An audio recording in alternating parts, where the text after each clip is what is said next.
Olá a todos, bem-vindos a mais um episódio do nosso Professor Água, o Por que o Mundo Precisa de Água. Pompa, Por que o Mundo Precisa de Água, que são as iniciais.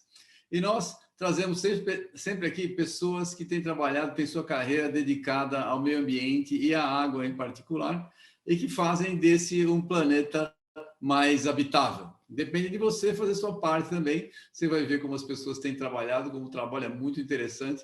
E hoje, não menos, nós trazemos para vocês o professor Edson Luiz Piroli. Ele é engenheiro florestal, mestre em engenharia agrícola, doutor em agronomia, livre docente em sensoriamento remoto e geoprocessamento.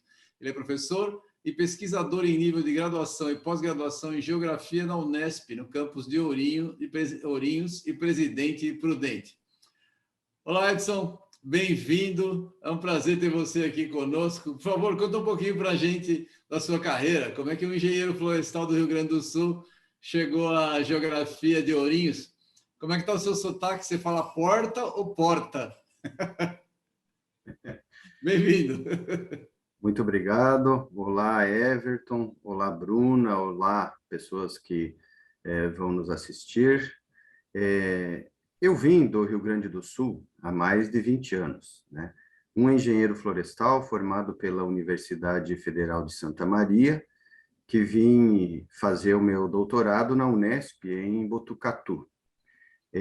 Depois eu continuei aqui, defendi o doutorado, fui trabalhar na UnoEst em Presidente Prudente, na sequência entrei na Unesp, no campus de Rosana, onde fui trabalhar entre o rio Paranapanema e o rio Paraná, né, entre os dois reservatórios de Rosana e Sérgio Mota, então com muita água ao redor.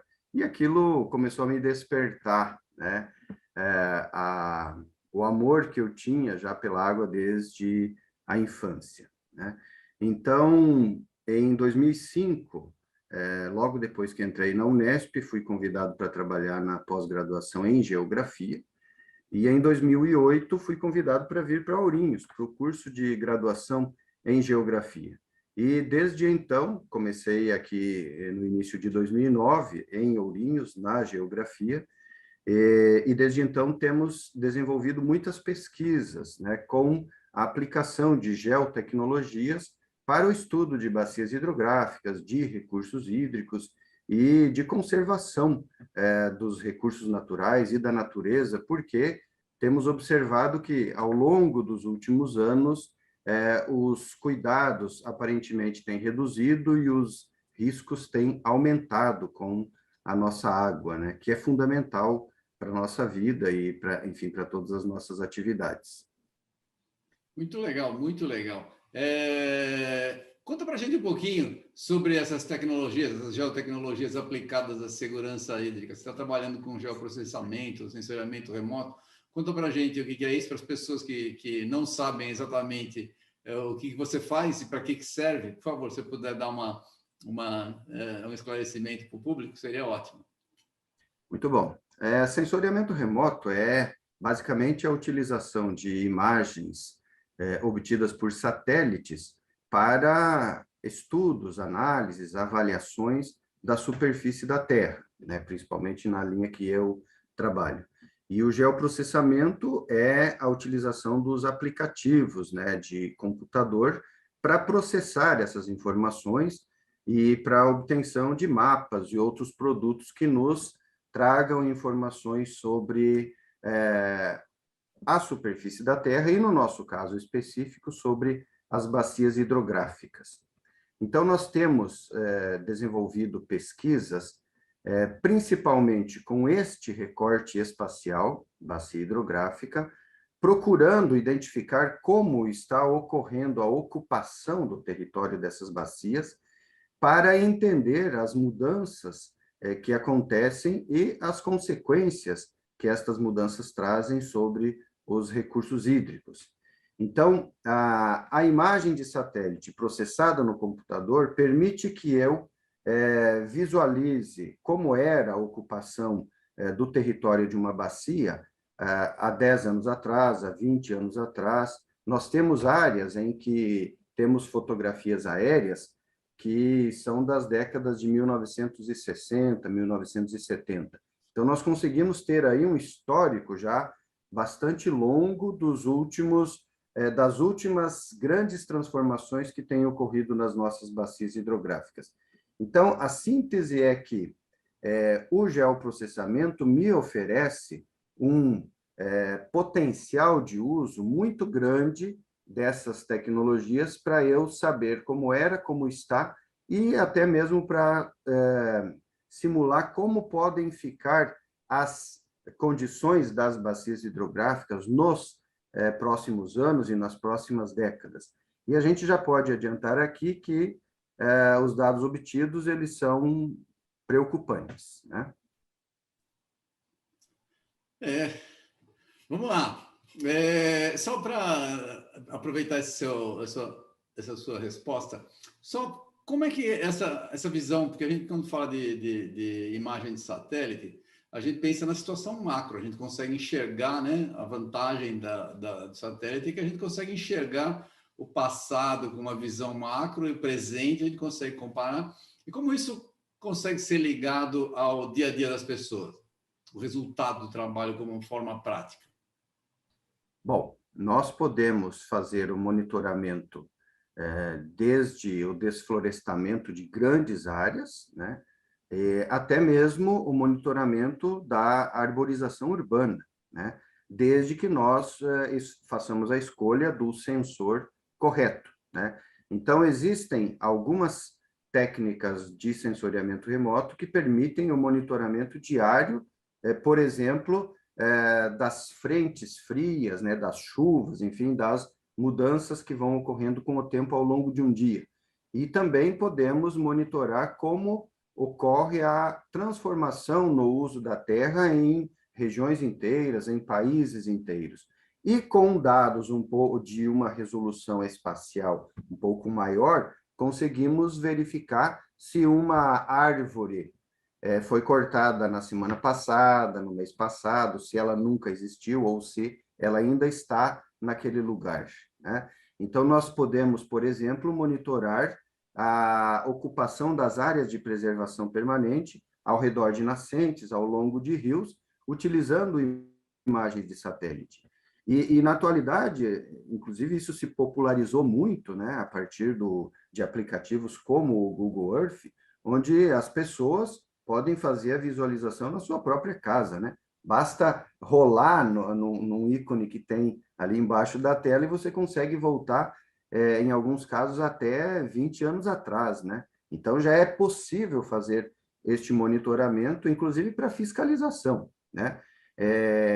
E também se pode fazer esse monitoramento, por exemplo, relacionado ao avanço de processos erosivos, aos impactos que represamentos implantados em rios trazem, né, quando ocupam grandes áreas, até onde vão as margens, enfim.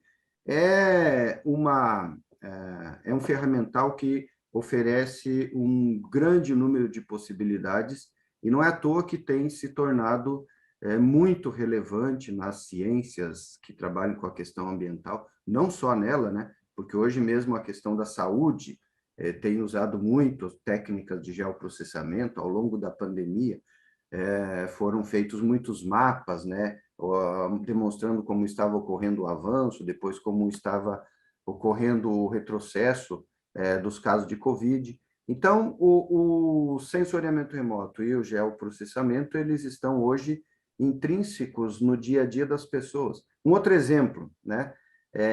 Alguns anos atrás, para irmos a uma outra cidade, nós precisávamos de um mapa em papel, precisávamos ver a estrada, precisávamos ver um mapa em papel com as ruas, né? Hoje nós colocamos o endereço e as geotecnologias nos levam até aquele ponto em que nós queremos ir, seja ele próximo ou centenas, até milhares de quilômetros, nos dizendo quanto tempo ainda falta para a viagem, né? Isso tudo está embasado nas técnicas de geoprocessamento. É verdade, é verdade. quem acompanha, eu também sou geólogo, via, as mudanças são muito rápidas e muito impressionantes. E tem ainda muito para fazer, né? Sim. Deixa eu só falar uma coisa. Na área de água, voltando, como é que a gestão, planejamento, manejo das bacias hidrográficas podem contribuir para a segurança hídrica e reduzir as crises hídricas? Ou, mais especificamente, como o teu trabalho pode ajudar nisso também? Sim, nós temos usado as técnicas de geoprocessamento principalmente para levantamento de dados acerca de corpos d'água, acerca de técnicas de manejo que estão sendo adotadas para proteger o recurso hídrico ou técnicas que também ampliam o uso da água, né? Então, um exemplo que nós temos desenvolvido aqui na Unesp é o monitoramento do avanço dos pivôs centrais para irrigação na bacia do Rio Pardo e também na bacia do Rio Paranapanema. E para se ter uma ideia, numa das subbacias do Rio Pardo, que é o rio responsável por atender a população de Ourinhos com água, atende 90% da população que gira em torno de 115 mil habitantes. Numa das subbacias do Rio Pardo, há 15 anos atrás, existia um pivô central que nós registramos com imagem de satélite. No ano de 2021, nós registramos 60 pivôs centrais. Nossa. A área ocupada saltou de 26 hectares para quase 3.000 hectares. Isso indica o quê? Indica um aumento no uso da água muito grande naquele território. E isso explica, ou ajuda a explicar, porque aqui em Ourinhos, em novembro do ano passado, 2021, a SAI, que é a concessionária que nos atende, ela esteve a ponto de desligar as bombas, porque o volume de água e a lâmina da água ficou tão baixa que não cobria mais os pontos de captação dessa água. Então, é claro que nós tivemos ali uma estiagem longa, né, que teve uma consequência, mas também é claro que a grande extração de água para uso dos pivôs centrais para irrigação teve um impacto significativo. E aqui, além disso, além desse monitoramento dos pivôs, nós também temos feito o monitoramento da implantação de represas, né, no Rio Pardo e nos tributários. E foi implantada ao longo, aliás, foi inaugurada em 2021 também, aliás, no segundo semestre de 2020, foi implantada uma PCH que barrou o Rio Pardo em águas de Santa Bárbara. Esta PCH, ela, teoricamente, é a fio d'água, ou seja, ela não retém água, a água chega e passa. Mas a água passa quando tem o volume normal de água do rio. Quando o rio tem menos água, ela fica retida até chegar no nível de gerar energia para depois ser liberada. Então, isso também trouxe uma consequência para a captação de água aqui em Ourinhos, né?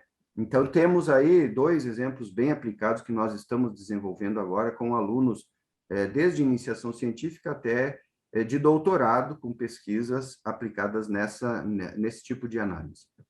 Muito legal.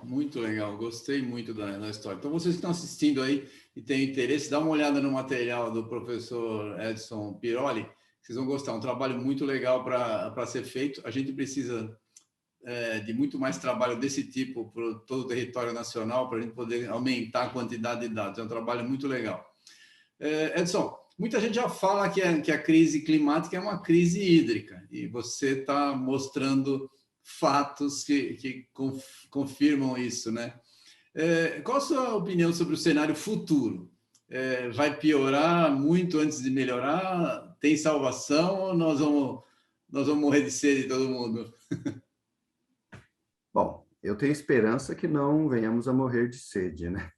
Mas a crise climática ela está diretamente relacionada à crise hídrica, né? Eu trabalho muito com meus alunos a questão de que as bacias hidrográficas paulistas, né, que é onde nós estamos, elas eram praticamente todas cobertas por vegetação nativa arbórea, né, no mínimo arbustiva. Essa vegetação nativa, ela formava um anteparo para os raios do sol, né? E eles não chegavam até o solo. Então, isso mantinha um equilíbrio climático e microclimático, ou um equilíbrio regional, né? A partir do momento que essas florestas, essa vegetação mais savânica foram sendo retiradas e substituídas por agricultura e pecuária, a radiação do sol passou a chegar diretamente neste solo, né? E este solo exposto, ele esquenta muito mais. Ele esquentando muito mais, ele esquenta o ar, né, que está próximo a ele. Além disso, ele tende a acelerar o processo de evaporação da água que está no solo. Então, nós temos aí, além do ar aquecendo, o solo ficando mais seco. E aí nós passamos a ter plantas mais frágeis, porque falta água, né? O processo fisiológico dela é comprometido, e nós passamos a ter um solo mais seco que também passa a se tornar poeira mais facilmente. Então, isso, por si só, já é uma explicação para a nossa novidade, né, climática, que apareceu fortemente no ano passado, que foram as nuvens de poeira aqui no oeste de São Paulo, né? Então, um solo seco, exposto diretamente à irradiação solar e com vento passando sobre ele, e ainda potencializado pela queimada, que ocorreu bastante no ano passado devido à estiagem mais prolongada, e essa queimada contribui para secar ainda mais o solo e o ar, então aí o vento passa e começa a levantar este pó, né? Além disso, essa questão climática, ela tem que ser colocada também na conta das áreas urbanas, né?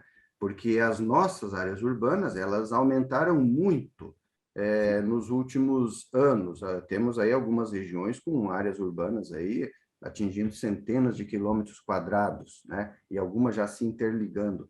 E isso, né, a gente já sabe há bastante tempo, aumenta em muito a temperatura local, que acaba influenciando também regionalmente. Então, se nós somarmos isto, ocorrendo aqui em São Paulo, ocorrendo em Minas Gerais, ocorrendo no Nordeste brasileiro, nos Estados Unidos, nos países da Europa, na China, em alguns países da África, do Oriente Médio, enfim, é óbvio que vai contribuir para que as mudanças climáticas sejam potencializadas, né?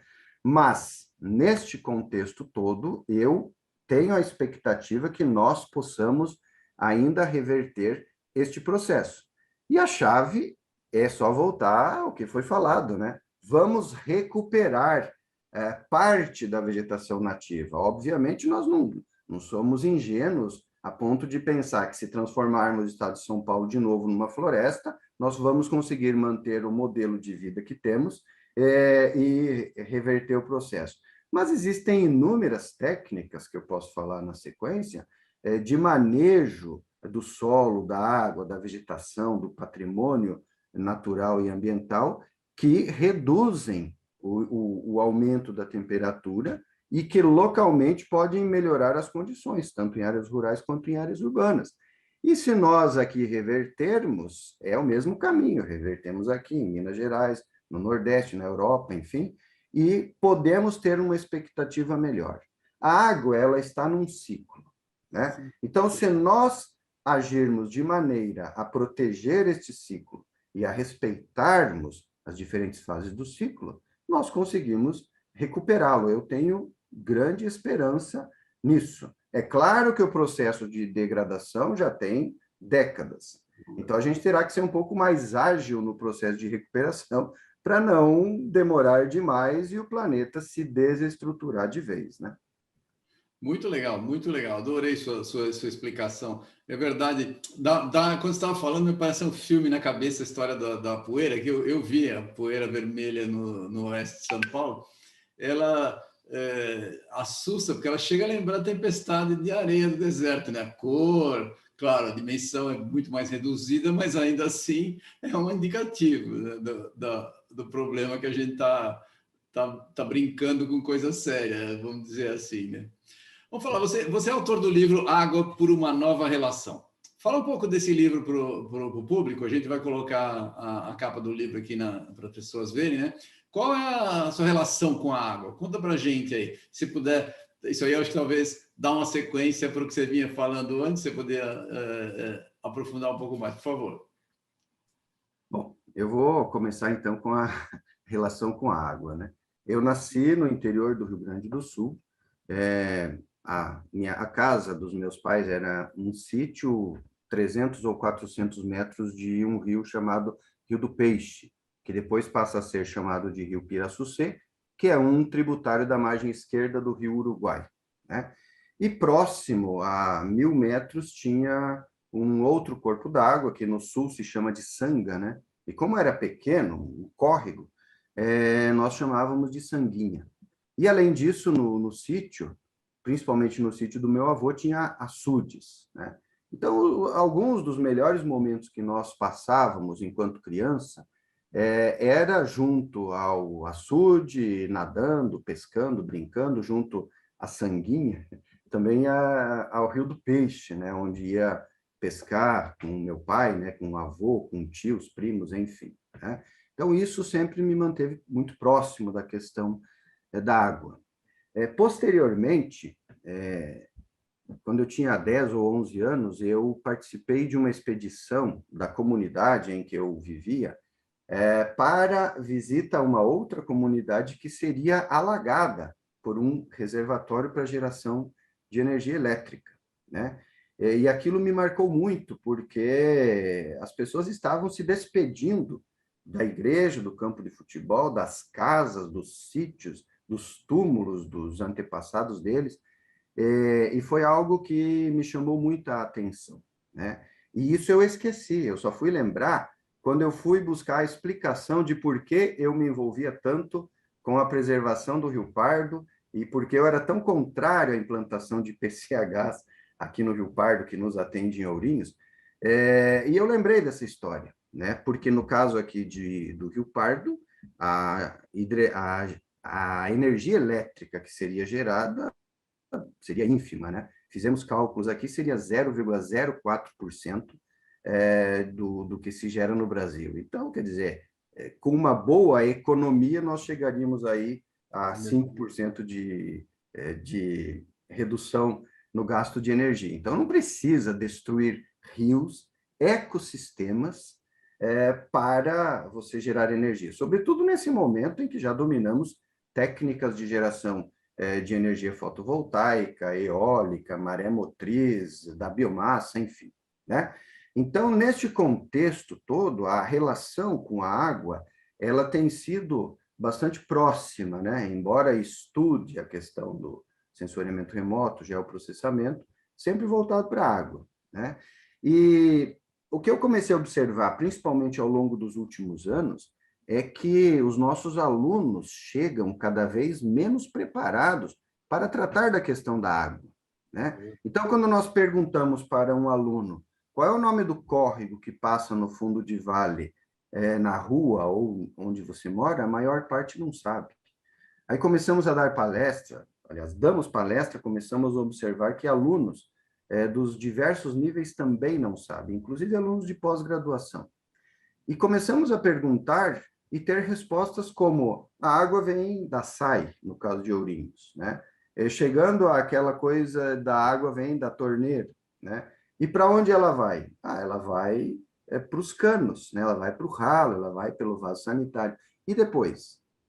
Aí comecei a lembrar lá das origens e verificar que até 3 gerações atrás, todas as pessoas sabiam de onde vinha a água. A maior parte da população brasileira cuidava da sua água diariamente, porque a maior parte era rural, né, até a década de 1960, 70, né, da nossa população, e as pessoas tinham os seus poços, né, no quintal de casa. O poço tinha que ser monitorado o tempo todo, para não cair animais, sujeiras, enfim, para não ter contaminação. As pessoas que tinham nascentes nas casas, ou elas buscavam a água com um balde, ou elas traziam com mangueiras. Mas, às vezes, uma vaca passava e pisava sobre a mangueira e tinha que ir lá consertar. Então, era um trabalho diário. Ou seja, havia uma relação muito próxima com a água, né? E, posteriormente, fomos observando que essa relação está cada vez mais distante. As pessoas vieram para a cidade, as pessoas nasceram nas áreas urbanas, as pessoas têm água na torneira, e a maior preocupação é, se falta água, ligar para a concessionária e dizer, olha, estamos sem água, né? Mas de onde vem essa água? Então, a pessoa já não se preocupa mais com a água que sai do quintal, né? Então, impermeabiliza o quintal inteiro, passa a impedir a recarga do lençol freático, do aquífero, no seu quintal. O vizinho também, a cidade toda. Então, a nossa relação é de distanciamento.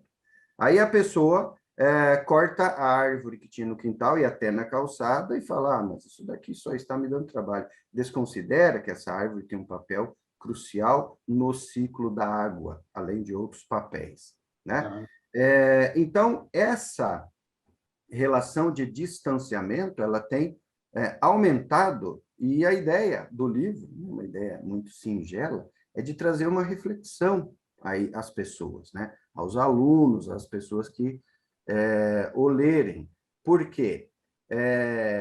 Inclusive, eu tentei escrever um livro fugindo daquele padrão acadêmico, né? Um livro até atendendo a nossa política nacional de extensão, né? De ser mais voltada para a pessoa que não é especialista, para que ela reflita um pouco, até mesmo na hora de votar, né?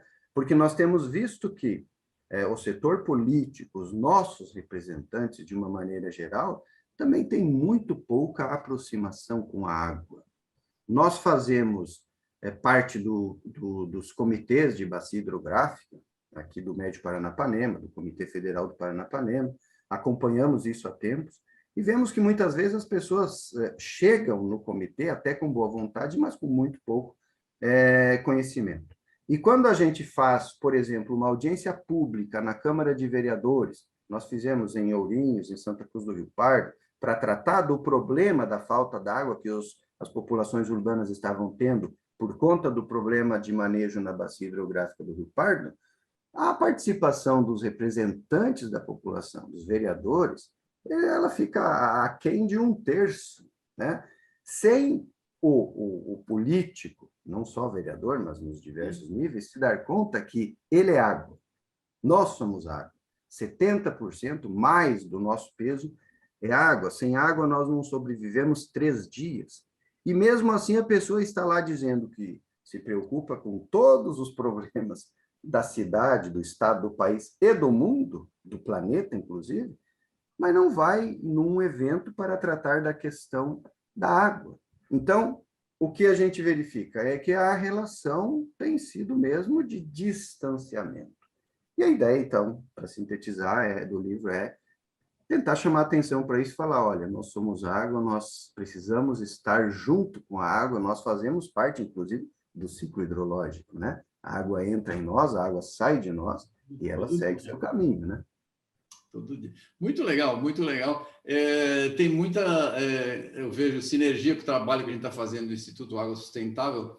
O nosso objetivo é fazer divulgação científica e educação e projetos ligados a isso para alcançar o grande público. É a extensão na acepção do conceito mesmo, que a pessoa do dia a dia, o que você falou exatamente isso. A pessoa hoje acha que a água vem da torneira, ponto, né? Não tem mais uma relação pessoal. Você estava me contando, eu estava lembrando de um caso uma vez que a gente foi trabalhar uma área que apareceu uma... O pessoal fez um barramento em cima e secou a fonte de um sujeito que tinha uma casa pequenininha, que era uma chacarazinha mínima dele lá, né? E aí a empresa falou, não, a gente vai dar água encanada, né, para ele. E o sujeito lá simples, ele falou, não quero água encanada, eu quero a minha fontezinha correndo que tinha ali, que a vaquinha passava, né? Que é o conceito da relação que você tem com o recurso hídrico e que ia acessar. E na simplicidade da pessoa, quando você falou, a imagem veio clara para mim. A gente achou na época pitoresco, mas a gente respeitava muito a opinião da pessoa, que é um negócio interessante. Essa relação se perdeu de fato, né? Se perdeu de fato. Muito legal, muito legal. Deixa eu fazer uma outra pergunta. Eu gostei muito da história aqui. Nós vamos ajudar a divulgar o teu livro, porque é muito, muito legal. Vou mudar um pouquinho de assunto, vou falar de enchente. A gente, muitas vezes as pessoas não entendem, a gente fala de escassez de água, ao mesmo tempo a gente vê lá uma inundação na cidade, vê enchente. Todo ano no começo do ano no Brasil, né? A gente tem a mesma história. A televisão mostra um monte de inundações, e aí passa as chuvas de verão, acabou a história. No ano que vem, só que a gente vai lembrar que isso existe, né? Você vê alguma saída para isso? A gente tem formas para fazer. Como é que você vê para a gente resolver ou para ajudar a resolver o problema? Sim, sim. A questão no nosso país, ela pode ser dividida em duas fases, né? Nós temos a discussão sobre as enchentes. Eu até prefiro o termo inundação, né?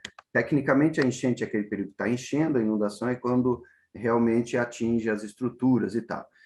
Mas nós temos este período e depois nós temos o período da seca, né? Então, nós temos uma preocupação com o que fazer com as vítimas das inundações e depois nós temos que nos preocupar com o que fazer com as vítimas das estiagens, né?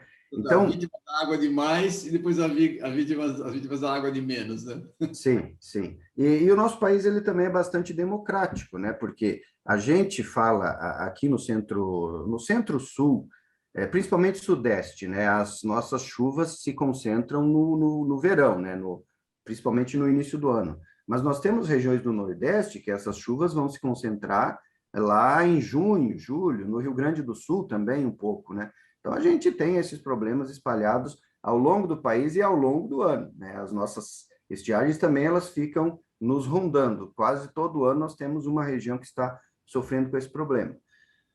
A minha interpretação disso é, além da questão das mudanças climáticas que temos observado, né, que tem influenciado esses fenômenos, também tem a questão da falta de planejamento, gestão, manejo da ocupação das nossas bacias hidrográficas, né? Porque a coisa pode ser explicada de uma maneira simples. Aquela bacia hidrográfica que naturalmente estava coberta por vegetação, principalmente de grande porte, ela tinha taxas de infiltração bastante grandes, né? Então, aquelas taxas, aquela água que infiltrava nos períodos de maior precipitação, ela ia ficar armazenada no sol, ela ia disponibilizar mais água para a nascente, para o córrego, para o riacho, para o ribeirão, para o rio, ao longo do ano, né? E aquela água que infiltrou, então, não escoava superficialmente. Aí o que aconteceu? Fomos lá, trocamos toda aquela vegetação nativa por agricultura, por pecuária, por área urbana, por infraestrutura. E a água que antes infiltrava em grandes quantidades, 80%, em alguns casos 100%, ela deixou de infiltrar, ela veio para taxas de 30%, 40%, em áreas urbanas mais densamente povoadas, até 5%, né? Então, para onde vai essa água que antes infiltrava? Ela escoa. Ela escoa superficialmente, chega no fundo do vale. Se for área urbanizada, ela vai acumular ali, né? Então, ela vai acumular e vai atingir casas, vai atingir ruas, infraestruturas, vai arrastar pessoas, bens, né? Vai causar um prejuízo gigantesco.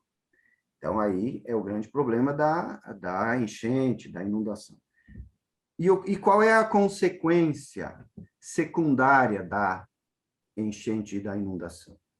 É a redução do volume de água no rio um mês depois, 2 meses depois, no período que ele precisaria de água armazenada no subsolo para recarga da nascente, porque a água não infiltrou, a água foi mandada embora. Então, aquela água que não infiltrou, ela escoa superficialmente em áreas rurais, principalmente, causa processos erosivos muito severos. Todo aquele material retirado do solo vai ser levado lá para o fundo de vale, vai assorear o rio. Isso também ocorre em áreas urbanas. Nas áreas urbanas, essa água, ao crescer, né, ao sair fora do leito do córrego, do rio, ela vai trazer uma série de prejuízos e ela vai embora. Ela vai embora porque os nossos reservatórios também, muitas vezes, não dão conta de segurar todo aquele volume de água. E ela vai embora, ela vai até lá na Argentina, entre Argentina e Uruguai, né, no nosso caso aqui da Bacia do Paraná, e vai para o oceano. Ela não fica armazenada aqui no nosso subsolo, né? O pessoal até, vocês aí, a Bruna, se eu não me engano, publicou Sim, um artigo, né, falando sobre estamos secando os continentes, que isso. é um excelente artigo, né, porque explica exatamente como isso está ocorrendo. Nós não estamos mais infiltrando a água. Essa água nos causa uma série de prejuízos, erosão, assoreamento, as inundações, acaba às vezes matando pessoa, causando prejuízos também com a água e vai embora. E aí a nossa nascente fica mirradinha. A nascente mirradinha vai formar um córrego fraco. O córrego fraco vai se juntar com outro, vai formar o riacho, o ribeirão. Fraco, o rio vai ter menos água. E esse rio com menos água durante a estiagem terá que dar conta de irrigar o solo que tem menos água armazenada. Então, veja como nós estamos conduzindo de maneira equivocada a ocupação do espaço, né? A ocupação do território das bacias hidrográficas. Então, a enchente, ou a inundação, ou ambas, né? Elas são reflexo dessa falta de planejamento, gestão e manejo. É verdade, muito, muito claro. Esse é um problema, a gente tem alertado, quando a gente fez esse artigo que você mencionou, para um problema que as pessoas, ele está muito invisível.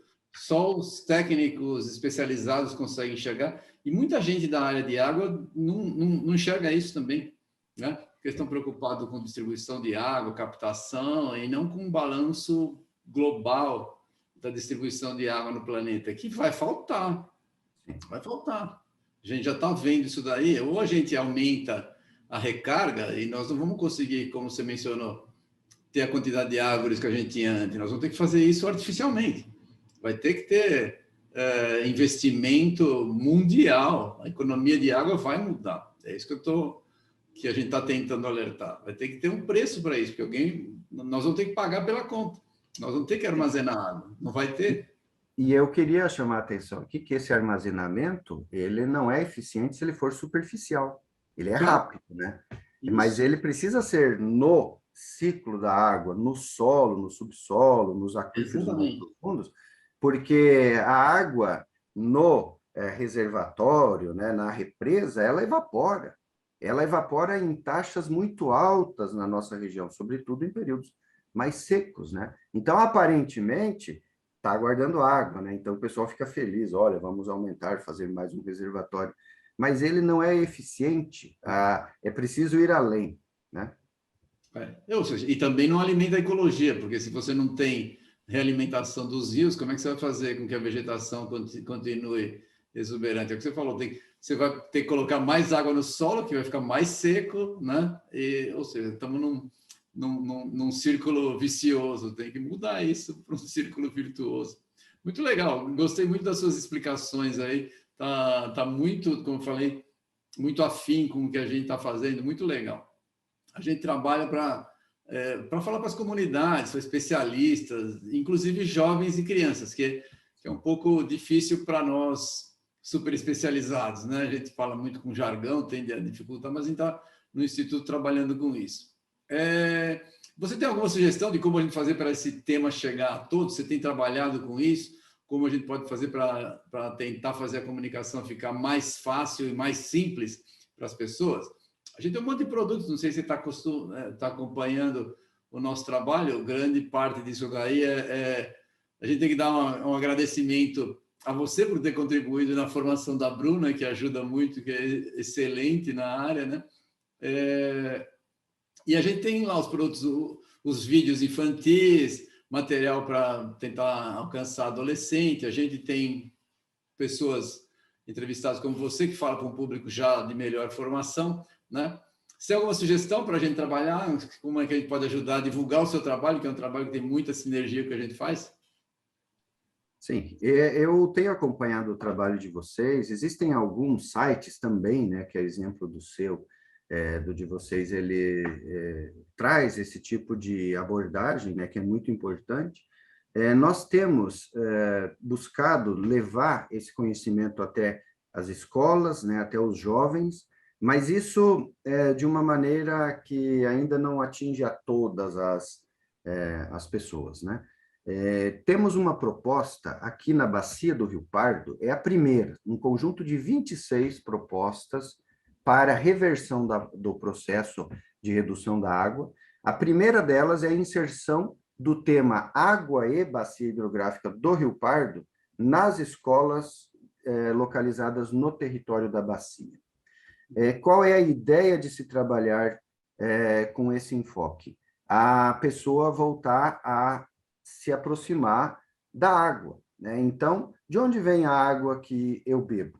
Se todas as professoras e professores que trabalham com as nossas crianças e jovens souberem disso e tratarem desse tema, mesmo que seja um dia ao longo do ano, essa criança vai pensar sobre isso, vai conversar com o irmão, com o primo, com o pai, enfim, com a família, com o avô, e quando conversar com o avô vai dizer, é verdade, eu buscava água naquela fonte, né? Então, há uma tendência de reaproximação. Então, essa é a primeira estratégia, né?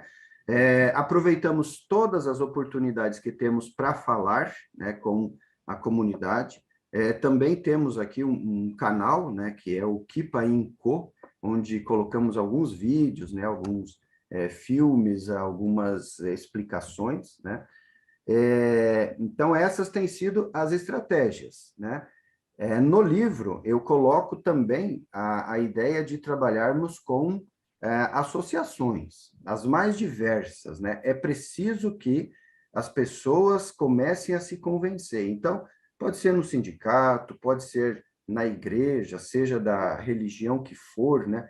Todos bebem água. Então, de onde vem essa nossa água? Vamos saber onde está o rio, vamos conhecer o rio, vamos... Se não quer ir até o rio, mas busque alguma informação na internet, hoje tem bastante material disponível, porque eu não consigo ver algo milagroso, né? É preciso fazer este trabalho de formiguinha, de ir ponto a ponto e sempre que tiver oportunidade, colocar essa questão da necessidade de aproximação até psicológica das pessoas com relação à água, né? Porque de onde vem a água e para onde vai o efluente que sai da minha casa deveria ser um conhecimento de todos, inclusive é uma questão de cidadania, né? Talvez não fosse até 20 anos atrás, quando a gente pouco ouvia falar sobre segurança hídrica, crise hídrica, mas hoje porque hoje isso está batendo nas nossas portas. Minha avó falava, quando a água chega no pescoço, se aprende a nadar, né? Agora eu já estou pensando, quando a água chegar na sola do pé, nós vamos ter que aprender de onde buscar mais água, né?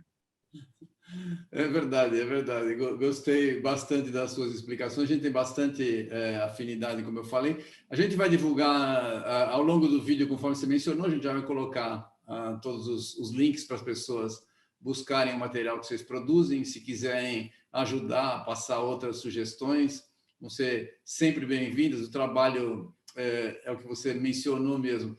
Eu sinto muito que as pessoas têm essa relação sentimental com a água. Assim como você mencionou que na tua infância você ia no Rio, muitas pessoas têm essa relação, mesmo quem mora aqui em São Paulo, que é uma cidade gigantesca, e não tem aquela água do açude, não tem a água Mas ele foi algum dia na piscina, ele foi à praia, porque essa sensação pessoal de estar dentro d'água é muito boa, né? Então, todo mundo tem uma relação afetiva boa com a água. Isso precisa transformar, a gente precisa trazer o conhecimento para fazer com que essa relação afetiva seja mais efetiva, né? Que a gente consiga transformar o mundo ao nosso redor para voltar, né? Ou voltar não vai, porque a gente nunca vai conseguir ser o que era antes, mas que a gente consiga fazer com que o mundo seja administrável para os bens e para as gerações futuras. Muito legal o seu trabalho, está de parabéns. É um prazer falar com você aqui. Por favor, nosso tempo já está no final. Eu adorei a conversa aqui. A gente vai falar mais vezes, com certeza, Edson. Por favor, você pode fazer suas considerações finais? Parabéns pelo seu trabalho, muito legal. E que continue assim, que seus alunos deem sequência, assim como a Bruna está dando. Bom, o que eu gostaria de deixar como uma mensagem final é que há possibilidades, né? Se nós tivermos vontade política, se nós investirmos em técnicas de manejo adequado, de conservação da água e do solo, porque estão interligados, nós conseguimos reverter esse processo em porcentagens significativas, né? Então, se nós passarmos nas áreas rurais, por exemplo, a adotar terraços em nível, sistema de plantio direto, usar o solo de acordo com a sua capacidade, se preocupar com a infiltração da água em todo o território, também de cumprir os quesitos legais, né? Propriedade rural de determinadas dimensões precisam ter a reserva legal, né? Que é aquela reserva florestal. Todos os corpos d'água precisam estar protegidos por matas ciliares ou vegetação nativa do ecossistema onde ele estiver inserido. Então, há possibilidades. E nas áreas urbanas, por exemplo, as pessoas precisam voltar a ter o seu jardim na frente da sua casa. Se não quer ter a planta, mas mantenha lá um espaço permeável com pedras ou com blocos, enfim, que permitam a infiltração da água. Da mesma forma nas calçadas. As prefeituras precisam direcionar as águas que vão embora para reservatórios grandes, profundos, protegidos, bem dimensionados em praças, no centro de grandes rodovias, de grandes avenidas, os jardins filtrantes, a coleta de água de chuva. Então, existem muitas possibilidades que cada um de nós pode desenvolver na sua casa e que cada município pode desenvolver. Se cada um na sua casa melhorar um pouquinho a condição, se cada município melhorar um pouquinho a sua condição, cada estado, cada país melhorar a condição, nós revertemos isso em termos de planeta. Se nós somos racionais, se temos capacidade de pensar, nós precisamos agir para que isso se torne uma realidade. Concordo completamente com isso, compartilho da sua preocupação e do teu trabalho.